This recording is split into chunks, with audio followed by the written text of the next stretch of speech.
Ito ang naging pinakamainit na usapan. Bawat episode sinubaybayan. Bawat eksena tinutukan. Pati ang theme song sinayawan ng buong bayan. Mga kapamilya sa Amerika, ang teledrama ng tunay na buhay, narito na, Pinoy Big Brother 4 DVD set. Order na exclusively from Starry Store. Father ko, nag-migrate siya sa America, in California, kasi we needed a new future for our family. So, my dad tried to do his best. Masaya din kasi syempre, andun yung family ko. Filipino culture din naman yung tinuturuan sa akin. Filipino customs na parang nagmamano po, ang ginagawa din namin yun. Yung mga friends ko yun, Filipinos din, mga Chinese, Americans. Syempre, Pinoy blood, di ba? Pinagmamalaki ko sa mga friends ko na Filipino ako. TFC is, it's like a medicine towards homesickness. Nakakataba din ng puso kasi syempre, makikita mo yung mga happy mong Filipino. May mga shows na parang tinutulungan mag-Tagalog, parang yung mga kids. Yung mga cousins ko, na natututo din sila mag-Tagalog, nakakatawa din. Hi, I'm Theo Bernados and I'm a true Filipino and I'm proud to be one. Continue watching the Filipino channel because it's a great channel.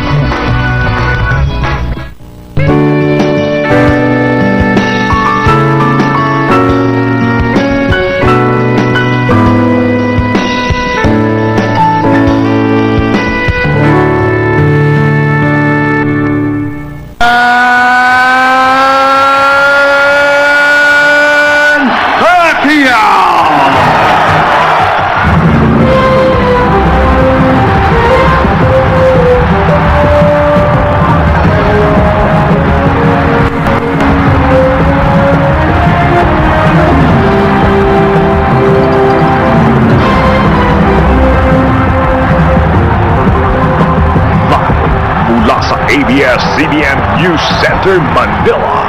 Ito ang TV Patrol World! Para sa'yo, at sa'yo, ang laban na to. Para sa'yo. Magandang gabi, Pilipinas! Ito po ang special edition ng TV Patrol World. Kasama niyo po kami nagbubunisa na kami tatagumpay ni Manny Pacquiao.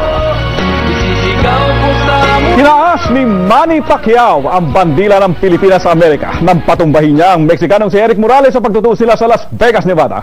Mula sa Las Vegas, nagpapatrol si Diane Castillejo. And the crowd goes nuts in another big Pagpasok screen. pa lang sa Thomas and Mack Arena, sigawan ng mga Pinoy fans, pero malakas din ang sagot ng mga Meksikano. Superstar ng Pilipinas laban ang superstar ng Mexico. Nang mag-opening bell, sumugod agad si Pacquiao, kita ang kumpiyansa ng Pinoy. Sa second round, sinunod-sunod ni Manny ang mga suntok sa katawan at ulo. Muntik nang mahulog si Morales, pero nakahawak siya sa lubid. Parehong lumalaban para sa kanilang buhay ang dalawang boksingero. Sa sixth round, dahil sa lakas ng mga suntok ni Pacquiao mula sa kaliwa at kanan, muntik na naman bumagsak ang Mexican legend. Pero saved by the bell ulit siya. Sigawan ang buong stadium dahil sa pambihirang kombinasyon ng mga suntok mula kay Pacquiao at Morales. At sa 10th round, tuluyan ang binomba ni Manny si Morales ng mga suntok mula sa kaliwa at kanan. At sa unang pagkakataon, bumagsak at hindi na nakabangon ang El Terrible. Ito ang unang pagkakataon sa buong boxing career ng Meksikano na siya ay bumagsak at natalo sa pamamagitan ng TKO. World-class boxing ang nakita ng lahat. Marami nagsabi na malamang ang boto ng Fight of the Year ang laban dito sa Las Vegas. At lahat bumilib sa galing, tibay at lakas loob ni Manny Pacquiao. Diane Castillejo, patron ng Pilipino, Las Vegas, Nevada. Hindi naman pinalampas si Pacquiao ang pagkakataon makahalubilo na napakaraming Pinoy sa Las Vegas na sumuporto ng todo para sa kanyang panalo. At sa kanyang naging laban sa pambato ng Mexico, nagmarka ang pinakamahusay sa kasaysayan ng boxing sa buong mundo. Nagbabalik si Diane Castillejo. Pagkatapos ng laban, diretso kaagad sa locker room sina Manny at ang buong Team Pacman. Dito ginawa ang mandatory medical check-up kay Pacquiao.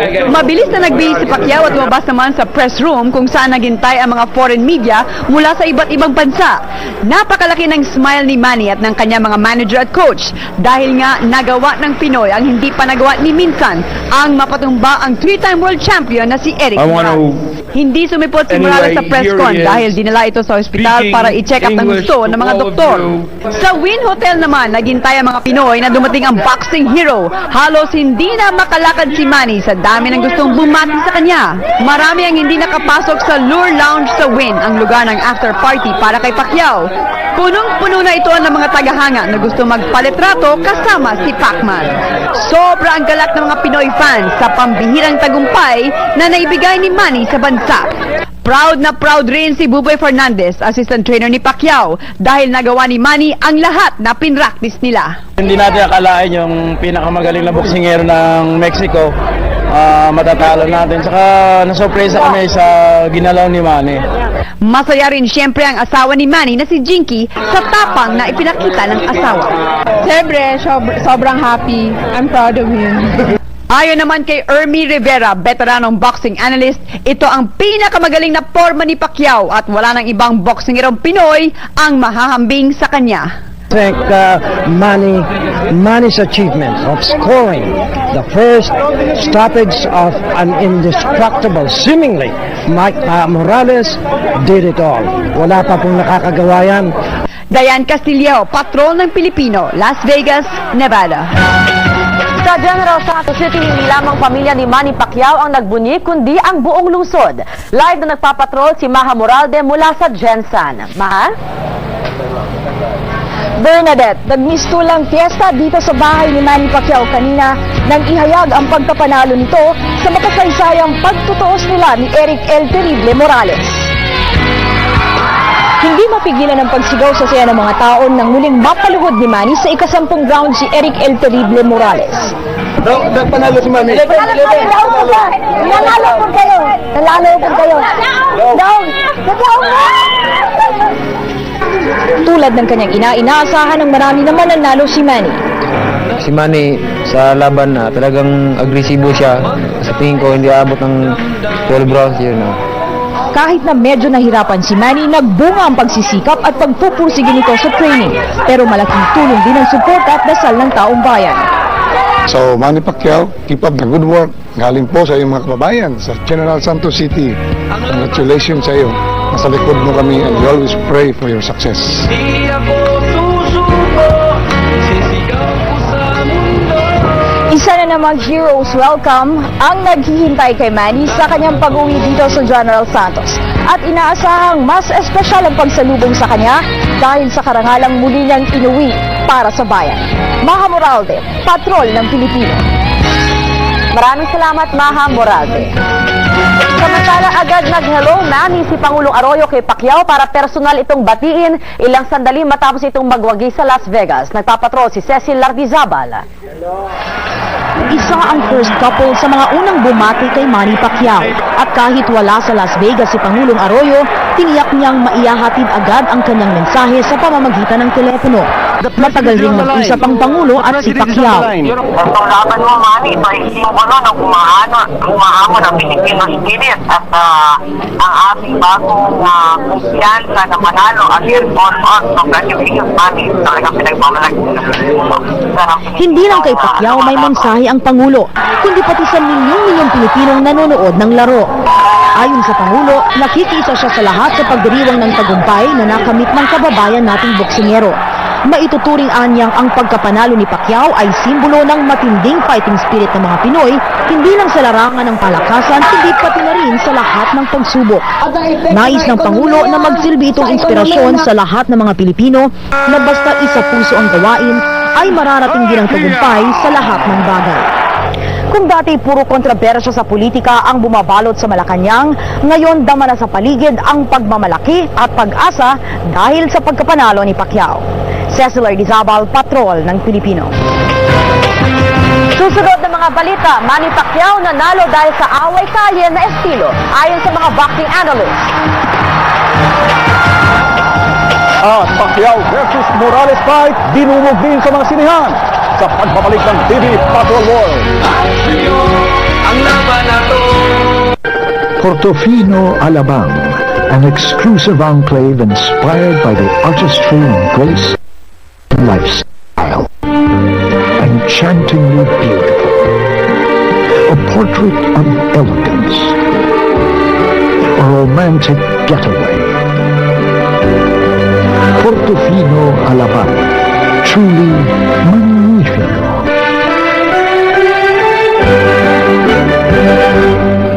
Ang sarap kasama tuwing umaga. Mula sa bahay habang naglalapatan, Habang nagmamaneho hanggang sa trabaho. tambalang payo Sanchez.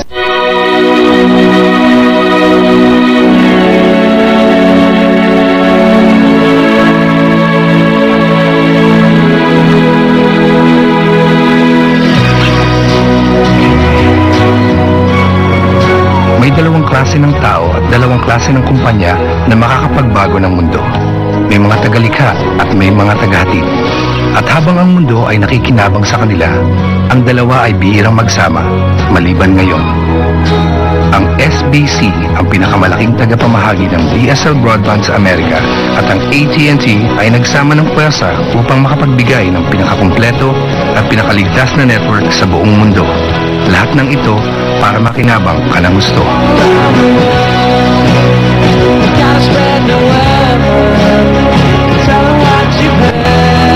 Ipinakikilala ang bagong AT&T.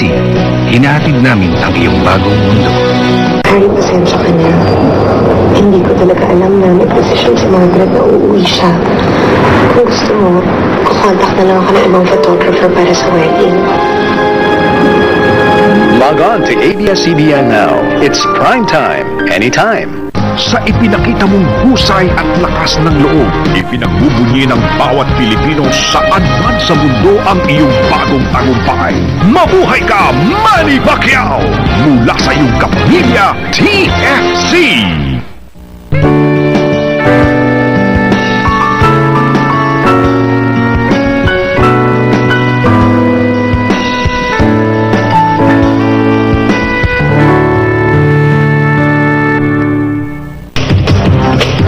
Para sa'yo, at sa'yo, ang laban na to.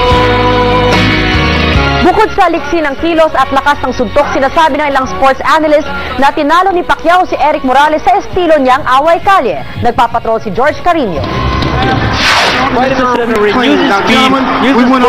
Simula pa lang ng laban, kita na ng ilang eksperto sa itsura ni Pacquiao kung ano ang magiging katapusan. He's fit, nasa kondisyon.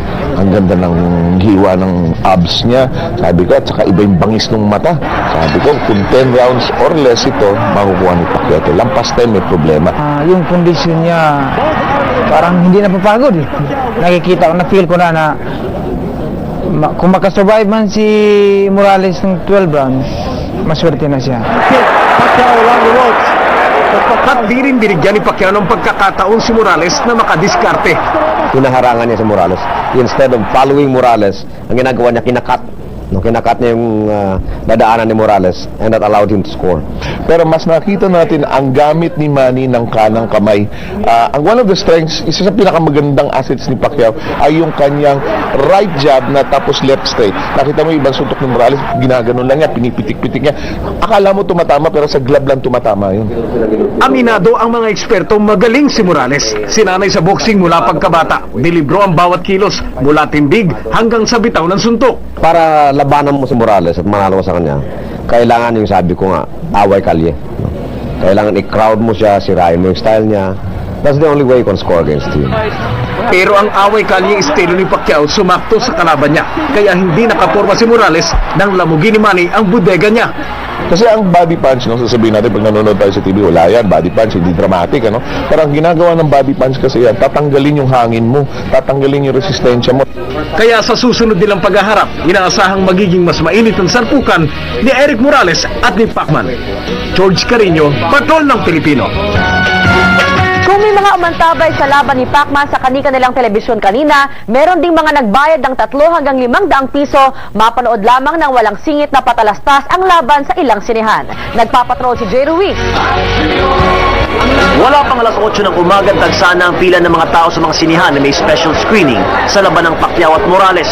Walang commercial interruption, kaya mayaman man o mahirap, politiko man o ordinaryong tao, nagbayad ng 3 hanggang 500 piso para mapanood ng sabayang laban sa oras ng Las Vegas, Nevada. Sa power plant mall sa Rockwell Center, walang tigil ang hiyawan at palakpakan sa tuwing tumatama ang mga suntok ni Pacquiao. Pati tuloy mga magkakatunggali sa politika. Saglit nag-ceasefire sa balitaktakan para sabay-sabay na sumuporta kay Manny. At nang pabagsakin ni Pacquiao si Morales,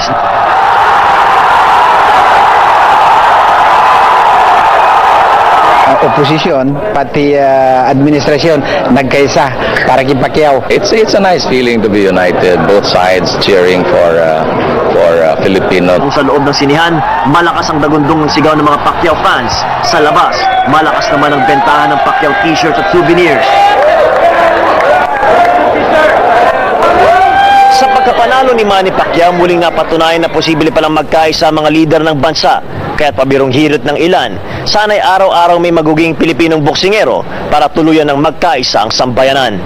Jay Ruiz, Patrol ng Pilipino.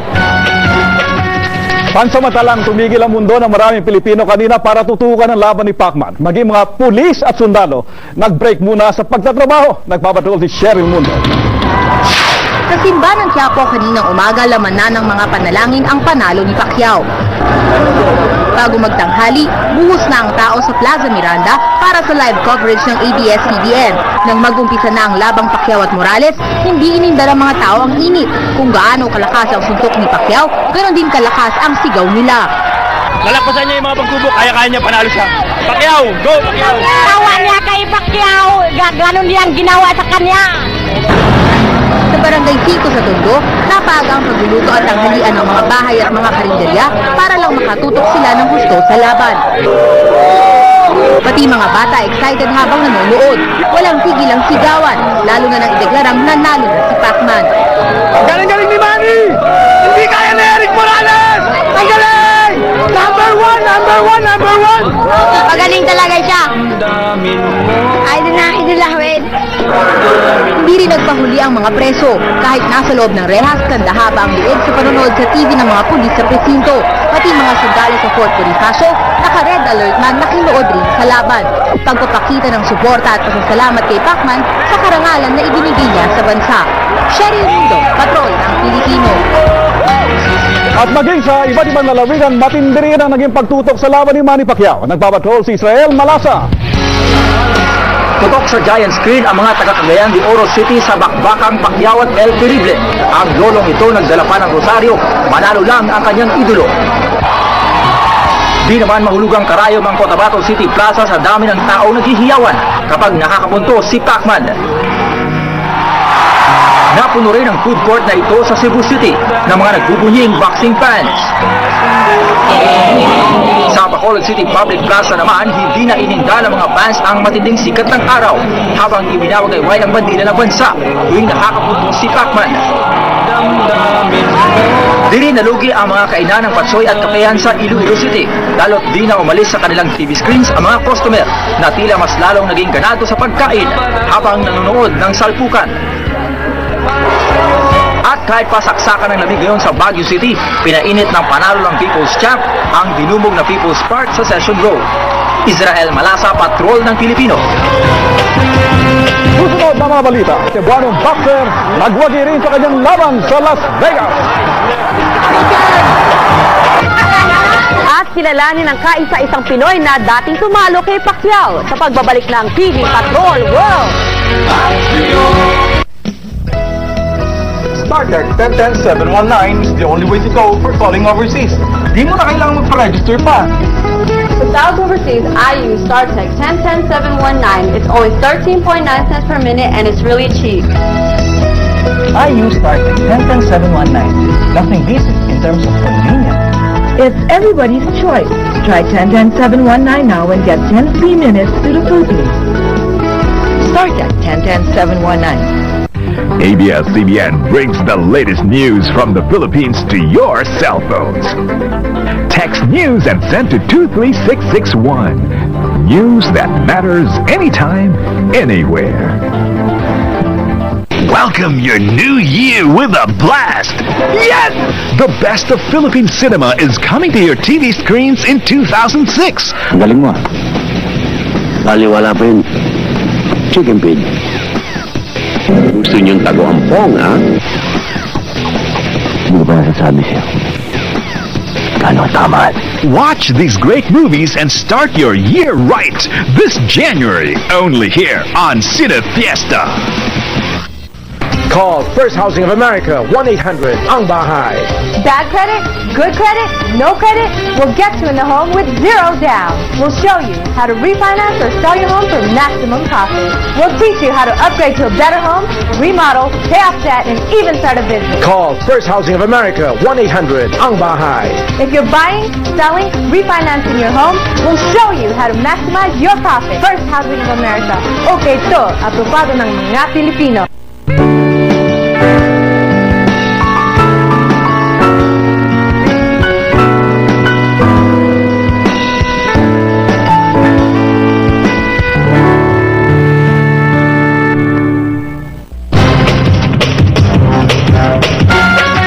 Bago patumbahin ni Pacquiao si Morales, isa pang Pinoy ang nagpataba ng puso ng kanyang mga kababayan. Nagwagi rin ang Cebuano laban sa boksingerong si Johnny Nolasco ng Dominican Republic sa kanilang undercard bout. Nagpapatrol si Stanley Palisada. Malaking bagay ang pagkakapanalo ng Cebuanong si Jimrex Haka sa unang set ng undercard bout kanina para palakasin ang loob ng mga Pinoy.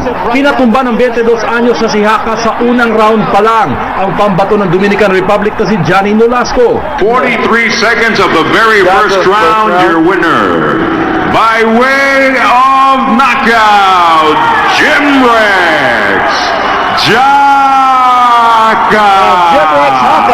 Malaki ang pasasalamat ni Haka kay Pacquiao na isa sa tinitingala niyang boksingero.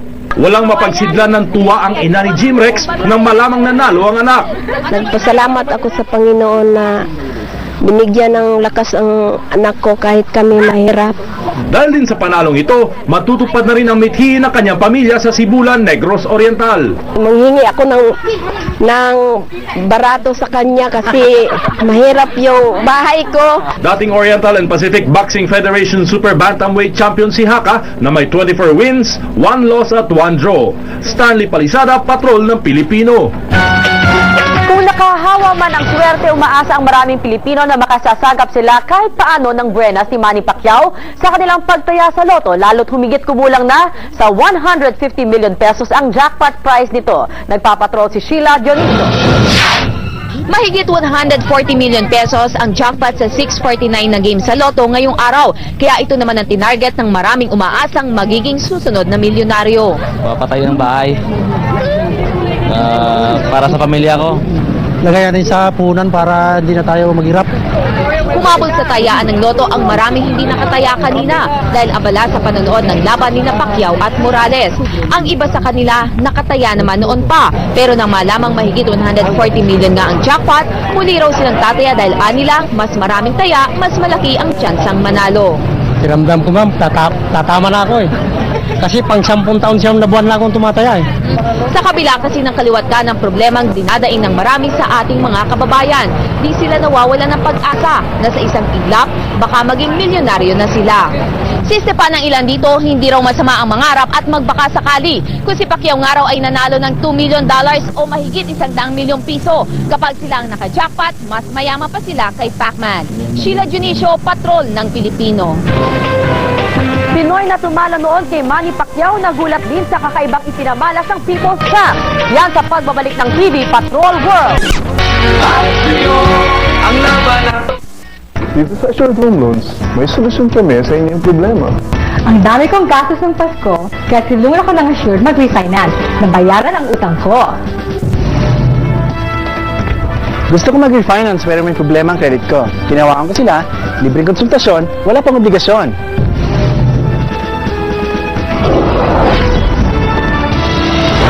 Nakatulong sila sa amin kaya tiwala kami sa Assured. Tawag na kayo sa Assured. Makakatulong kami. Isang laban para sa iisang pangarap. Isang gabi kung saan isa lang ang matitira. Ang huling pagsubok ng tibay at galing sa kantahan. Sino ang tatanghaling Star in a Million Grand Champion? Search for the Star in a Million. The final showdown. Miss mo na ba sila? Si Lolo at Lola? Si Nanay at Tatay? Ang buong barkada? Ang mga kasiyahan at tradisyong kinagisnan? Ngayon, para maibsan ang pangungulila, tawag na sa Pinas. Hello Comang Lunas, 13.9 cents per minute lang, may libreng domestic minutes pa. For number 1 customer service, call 1-800-719-1688. Hello Com, wishing you a happy holiday. Sa ipinakita mong husay at lakas ng loob, ipinagbubunyi ng bawat Pilipino saan man sa mundo ang iyong bagong tagumpay. Mabuhay ka, Manny Pacquiao! Mula sa iyong kapamilya, TFC! Sa tatlong talo ni Pacquiao sa kanyang boxing career, isa rito ay sa Pinoy na si Rustico Torrecampo. Kahit hindi siya naging kasing palad ni Manny, masaya naman siya sa narating na nito. Nagpapatrol si RG Cruz. Isa ang ex-boxer na si Rustico Torrecampo sa mga tumutok sa laban ni Manny Pacquiao. Sa panalo kanina ni Pacquiao kay Morales, kapansin-pansinaan niya ng pagbabago sa estilo ni Manny. Si Torrecampo ang bukod-tanging Pilipino sa tatlong boksingero na tumalo kay Pacquiao. 16 anyos lang si Manny noon, 24 anyos naman si Torrecampo nang ma-technical knockout niya si Manny sa ikatlong round ng isang non-title fight noong Pebrero 1996. Ang laro ni Morales ang sundin niya. Hindi niya mataas ang bandilang Pilipinas. Pero kung laro niya ang sundin niya, may taas ang bandilang Pilipinas, saka mataas na masyado ang 12 rounds kay Morales. Pero kung umani na ng tagumpay si Manny sa local at international boxing arena, maaga namang nagretiro sa boxing si Torrecampo dahil sa pilay sa kamay at problema niya sa kanyang promoter at manager. Ngayon kumikita si Torrecampo sa pagtitinda ng mami. Wala rin siyang alaala sa panahon niya bilang boksingero dahil inaanod ng baha ang dati niyang bahay. Masaya na rin si Torrecampo para kay Manny dahil sa pagbibigay karangalan nito sa kapwa niya boksingero at sa buong bansa. RG Cruz, Patrol ng Pilipino. At yan po ang mga balitang nakalap sa aming mas malawak na pagpapatrol. Kami po ang inyong patrol ng Pilipino, naglilingkod sa inyo saan man sa mundo. Ikaw ay Pinoy, ipakita sa